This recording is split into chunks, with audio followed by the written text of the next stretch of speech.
transition But into it. but he's just like, but he trying to leave a team. That ain't even nothing that's gonna sustain the season. That's a Doja, break it they, down for everybody, listeners that may not know what's going on with Jimmy Butler. I think, well, yeah. So Jimmy Butler plays for the Miami Heat, and he made some real real interesting comments on his post game, basically saying that he loves playing, he loves the city of Miami, he loves obviously things outside of basketball in Miami, clearly, but like he's ready to be gone out of Miami. And then Pat Riley's coming back and saying that they're not trading him. So now it's kind of like a back and forth between who do you believe in, who's going to do what. But like this is I get why Jimmy Butler is wanting to leave, but at the same time, it's like you got to start looking. It's starting to give like James Harden-esque, not in the same way of how James Harden was doing. See, I disagree, man, and I'm gonna tell you why in a minute. But like my thing is y'all got to win a record. That's first off. They winning. It's not like undefeated or nothing. But in the East where everything is kind of crowded right in that midsection right now, you really got the Celtics, the Cavs, and then it can really be whoever it want to be at that time. But with Jimmy Butler, obviously how he left the Bulls. Well, he was traded from the Bulls. Then how he left the Timberwolves, then how he left the Sixers, and now you got this situation with the Heat. Now, also on the other side of that, and I'll pass to you, Sleep, but on the other side of that, like I'm starting to see what's the owner's name again? Pat Riley. I'm starting to see Pat Riley in another light. Like I'm starting to see Pat Riley as that. It's gonna sound bad, but that old white man. It's like now we getting there. It's like now we getting to where I'm at. It's like Pat, like you of all people should understand certain ways you talk to people incite other things. Like you can't say Heat culture and then the culture is dictated by your design, right? Because it goes back to remembering why Shaq left. Shaq was old. We kind of look past that. We get into D Wade. D Wade was injured. Before D Wade, LeBron. The LeBron situation. Now again, like I just say you covering my points right now. You covering both sides, but you on point now. But when you talk about LeBron, depending upon if you ask LeBron or if you ask Riley, like low key, it was like, did LeBron want to leave, or Riley, could you have been a little bit more like okay, you want to do that? Let me step in. I'm gonna start with Shaq. Shaq and D Wade had just won a ring, and yes, Shaq was on the tail end of his career. He could have kept Shaq and D Wade. Still had some in the tank, because after that, Shaq ended up going Celtics. He went to the Suns. He went to Cavaliers. He went everywhere. It was a whole lot of But so then Miami's down. The only catch they really got still is Wade and Haslam, but they down. Then the big three happens. They rolling. Brown wants to stay. He really did want to stay. He just wanted a little bit more control. He I done took you out of these many finals. We got a couple rings. Like, let me be LeBron. Mm-hmm. Pat Riley, like, it's my ship. I run it. This is how it's gonna go. Which made LeBron leave. And you can run your house like you want to run it. Can't get mad at him about that. But they went downhill. And then the way he did D Wade, like that's Wade County. You keep D Wade no matter. Like you give D Wade whatever he wants. You keep him just because of you kept Haslam. You had Haslam on the bench paying him. You wasn't paying him a lot, but you paying Haslam. You should pay Wade too. The only thing about ain't no but to that. You pay Wade, man. Hold on. No, the only thing with D Wade was it was some numbers thing. Like D Wade, and I'm not saying D Wade was trying to get like 60 something crap. Like it was that year. I think it was that year that Kobe was getting like some crazy amount, like 40 some shit like that. And D Wade was like, I feel like I should be compensated for my pay. But this is why he felt that way. He like, I took a pay cut to get LeBron and Bosh. Yes. I've been taking this pay cut. Yeah. I done helped get some of these rings too. True. You was gonna pay LeBron whatever. If LeBron would have stayed, you'd have paid him whatever. You need to pay me too. But what are we paying? Are we paying for past? I'm not saying me. I'm saying like at that point, like that was the story behind it. Like if you pay D Wade, you're gonna be paying him for what he's done in the past, not what he's gonna be doing in the future, right? And like it was a whole lot of little. That's where the whole lot of shit got weird because he ended up going to was it Cleveland or was it Chicago first? No, Chicago then Cleveland or Cleveland. He was at. I think he went to Chicago, then Cleveland. I forgot which one it was. They basically he left. He left, and that really started to put the shine on Riley to be like, okay, well, Pat, you know what I'm saying? We understand with Shaq, right? We kind of understand with D Wade, right? Like he was injured, took a pay cut, like because you got to remember, because I mean, it was Chicago then Cleveland. Yeah, okay, cool. Okay, thank you, Ralph Treasury. So like you got to remember, like he left, like because you know, like he wasn't gonna get his money, but at the same time, it was like, what would you be paying, right? So now you got a situation with Jimmy Butler, who again, like he don't want to pay Jimmy next year either. But at the same time, his core in Miami is basically out of Bam. And Hero, like, but at the same time, you got to look at who made them the way that they are. Was it the culture or was it Jimmy Butler? That Heat culture shit didn't start. I don't remember until Jimmy Butler got there. That's what the whole thing about Heat culture being Heat culture. No, it was Heat culture going way back with Wade and loudly like it is. They got jerseys that say Heat culture now.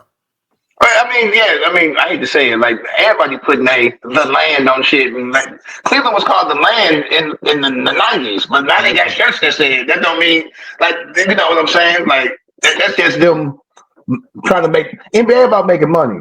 How many you always arguing about Bronny?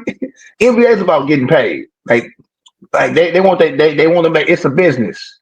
So if they could throw fucking the land on the shirt or Heat culture on the shirt. Bone Thugs and Harmony was the first cat saying the land from the land. They were saying that like with 94. Just that far. No, I'm just saying, but Bone in and out now. But that's what Cleveland people were calling Cleveland. They were calling it the land. Like I mean, like Bone just has to be a group from Cleveland. Doing it a long time. That's what I'm saying. But, like Bone I guess what I'm saying is with D Wade, right? And Shaq. When I think of the Heat, I think of D Wade. When I think of the Heat, yeah, of course. And pivot. That's that quick pivot before I go back. That statue don't look. We need to talk. Like there needs to be a discussion around like what statues need to look like because like these statues just look bad. That's a whole other topic. But yeah. But like with Shaq and kind of with D Wade. Pat Riley had the umbrella over him because it was like, okay, well, look, these players were hurt, and it was like, yes. No, but I'll go a second step. Shaq went there as a free agent. LeBron technically was traded, a sign and trade, but he wanted to go there, so he was leaving regardless. Yeah. Wade was drafted by Miami. He's a homegrown Miami guy that got them a ring, got them over the hump. Yeah. You pay if you don't pay nobody else, you pay D Wade. Right, but at the same time, like that goes into the understanding of are we paying for past play or for the future? Because it was gonna be like a 2-year deal, something like that. I think it was something like 2-year deal. Not even a long deal, just 2 years. This other thing, D Wade wanted like a 3 to 4, something like that. If I'm not mistaken, I think he would have still stayed if the money was right. But you want to give me 2 years and you don't want to pay me?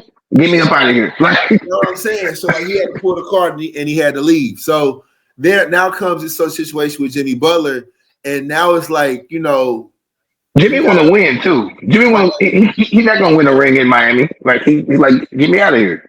I mean, the thing with the Heat is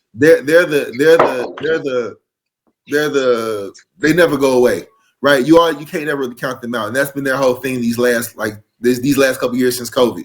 You can't really count them out. So like I think with the Heat, like with Jimmy, he's banking on that, but he's also been hurt, right? Like he's also been out of the lineup because of injuries. He's also been like not showing up to games because of like whatever lingering ailments or whatever. But now you got this standoff with him and Pat Riley, and it's like Pat Riley, like third time the charm. I don't like this because you're painting Jimmy like he's a nuisance and a problem, which is going to drive his value down for when he can leave.